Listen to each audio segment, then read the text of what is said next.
Time to send this series out with a bang as Calamity takes on Berserk for the Game 3 of this series. And I say out with a bang because they're playing the two shootiest undead and demons, respectively, here with the Vampire Coast versus Tzeentch. And we've got Deathmaster Tzeentch as the Changeling, which is actually not a bad option. He doesn't have any spells, so you don't pay for a lot that he doesn't get. Or you don't pay for a lot that you're not going to use, I should say. Has the Weeping Blade, pretty good stats overall, relatively low HP. But yeah, he's, Stalk and Vanguard, all that jazz. Not a bad choice, certainly. And a very interesting one at that. We've got Severed Claw to back him up with some blue horrors and pink horrors mixed. Chromatic Aberrations included with the Sour Guts as well. Both regiments of renown of those respective units. Some Furies up in the sky. And then we've got some Flamers of Tzeentch as well for Vampire Coast.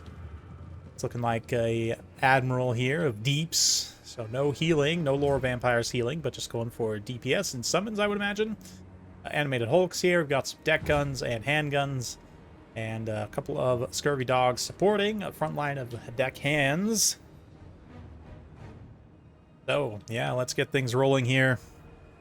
Now, the range advantage, obviously, with the deck guns is going to be pretty significantly in the Vampire Coast's favor here. That being said, this is the Peak Pass.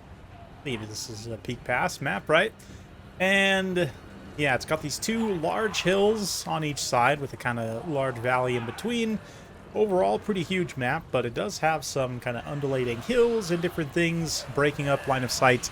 These direct fire gunpowder units might have a tough time getting clean firing solutions, but let's find out what they can do. I'm going to see a little spiteful shot here on these deck guns as they reorganize. They're going to begin firing away. That little bit of extra range, right? Accuracy, rather, on a spiteful shot should make them help make some contact with the Severed Claw here.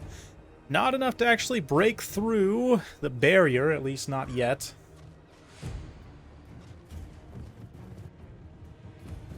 And right now, the rest of this large, unwieldy Vampire Coast army trying to bring itself to bear here. Berserk has positioned himself up on one of the hills to try and kind of come down at an angle a little bit here.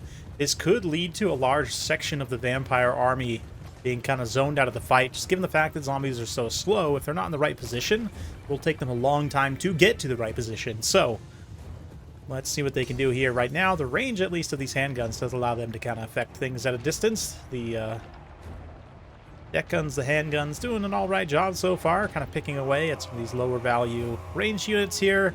Tzeentch does manage to get in, all changed up, and let's see what he can do by himself. He is relatively vulnerable, but in terms of his HP, he does have very good melee defense and physical resistance.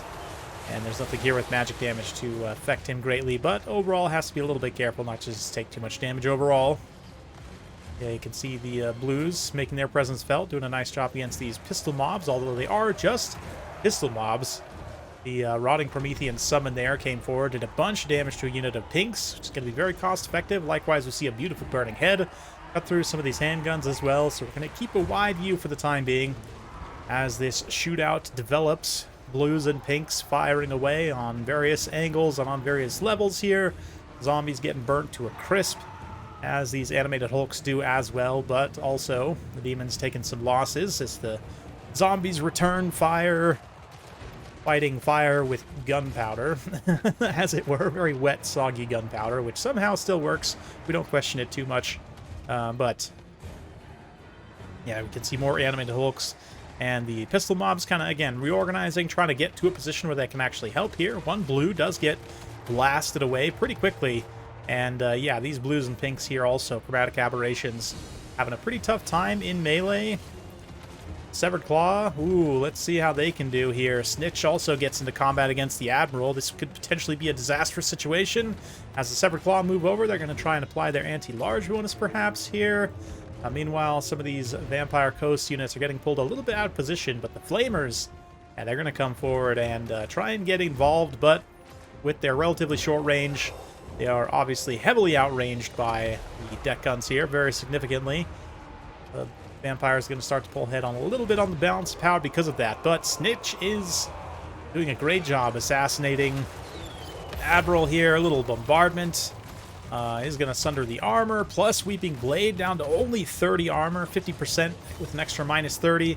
Tzeentch gets a little scaling backstab there, and that's going to be the end of the Admiral. So that will keep things close, at least. Leadership down for the vampires. Any units that get low will be very easily crumbled, but still plenty of presence left on the field for them. Yeah, you can see immediately animated Hulks, like, even though they're doing mostly kind of fine, at least for now. Well, not really. Severclaw actually starting to do some pretty serious damage to them. These summoned Prometheans, obviously, going to be gone pretty quickly as well. Yeah, we see deckhands there crumbling, but right now, actually, Tzeentch took a pretty good amount of damage there from those ranged units, and yeah, really going to be relying on that leadership damage as much as possible. A little burning head as well to try and bail Tzeentch out. Does end up kind of finishing off those blue horrors, so some friendly fire being done by the cultist, but nonetheless is going to help speed things here. The Severed Claw still very dangerous at this point, just tearing away at the animated Hulks. And yeah, all these zombies being caught out of position and kited by the blues and the pinks. Haven't been able to get too many cinematics so far because this battle's been all over the place. Very wide armies. But yeah, this is a nightmare scenario for the zombies to be getting kited around by a kind of hybrid melee range unit like this, especially one with high damage. Here, the Severed Claw are also suffering a similar fate, but on the opposite side, where they're getting kited around by zombie guns. And the crossfire here is quite intense. It's all armor-piercing between handguns, deck guns, and everything else. It's really just those two. Well, I guess maybe some rotting Promethean gun mobs also shooting a couple shotguns there. But yeah, with the Severed Claw off the field, that is another blow for the value, at least. And critically, it's a very important piece that could have killed this remaining rotting Promethean, which I have a feeling, I actually haven't watched this replay yet. First time watching it all here with you guys. Figured I'd keep it fresh, but I have a feeling that this rotting Promethean is going to be really important in the late game. Just due to the fact they have so much HP. They're 120 armor, so they will shrug off a lot of the DPS of these like pinks and so forth. But let's fast forward a little bit through this mid-game as both players kind of reorganize somewhat. The zombies continue to get kited, but it does take them a long time to crumble away, so that does buy Vampire Coast time to reorganize, get their guns to bear, and start to develop an attack plan here. Yeah, it's going to be quite the shootout at this late stage, considering all the melee units on both sides pretty much are dead. So yeah, let's keep the wide view, Napoleonic style. Burning Head definitely didn't exist in Napoleon Total War, but it does absolutely ruin one gunnery mob here. Wow, that is the second gunnery mob also just gets absolutely roasted on that Burning Head. That was devastating. Two quite healthy units of gunnery mobs with a lot of ammunition left to give, just getting completely, yeah, dissolved, let's say, by a Burning Head. But the Marauding Prometheans still can do quite well. Not the Regiment Renounced. There's no passive healing on them. Ooh, yeah, the focus fire also is pretty intense. Notice how he came in here with Deathmaster Tzeentch to tear away the armor, right? That Weeping Blade, minus 60 armor because it's 60%. I think maybe the only remaining percentage-based armor debuff in the game. Super strong. And the synergy there with the shooting, we absolutely see come through. I'd love to see it. Honestly, even since Warhammer 1, like, you know, this Plague of Rust and just in general armor sundering make non-AP troops fare well against high-value armor targets. One of my favorite interactions for the longest time, and a new way of doing it proves very effective. I love it. I love to see it. Deathmaster Tzeentch using that Weeping Blade on behalf of Tzeentch. Most foul transformation indeed, but yeah, Changeling as Tzeentch manages to get some pretty good value in and of himself. We'll check the cost after this. It's probably not a lot, considering Tzeentch is not too expensive of a character himself. But overall, yeah, the synergy here is pretty nice. A lot of the pinks able to get some good value, and the blues as well. The Flamers just got absolutely wrecked. Yeah, good value on the Cultist as well. 184 kills there. Able to cut through the chaff.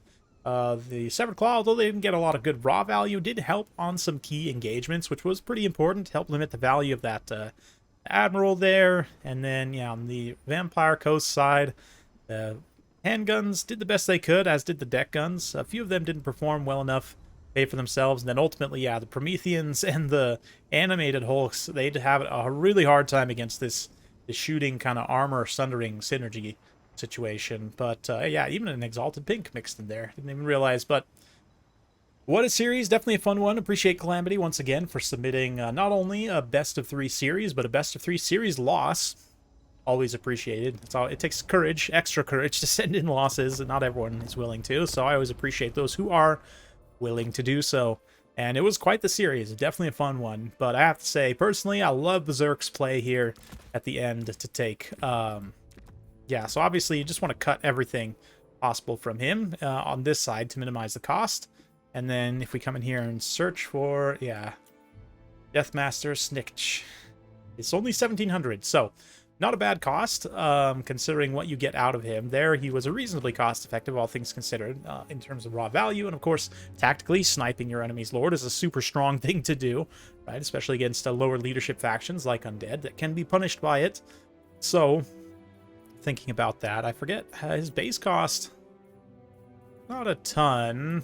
Yeah, that is his base cost, of course, without, although he doesn't get access to the items. So you do lose out on about 400 value worth of stuff doing it this way, but still, not a bad call. Certainly that armor sundering synergy does a lot for you, and also doesn't require you to take Plague of Rust, like we saw there. Can take Plague or a Lure of Fire and use that chaff clearing potential and the other synergy, right? Because not only, you know, you're getting some good damage clearing potential, everything else, but of course, Kindle Flame, when you have a build that relies heavily on like pinks and blues, Kindle Flame is a great benefit. It just gives you an army-wide damage spike, pretty much, right? Like what we saw there.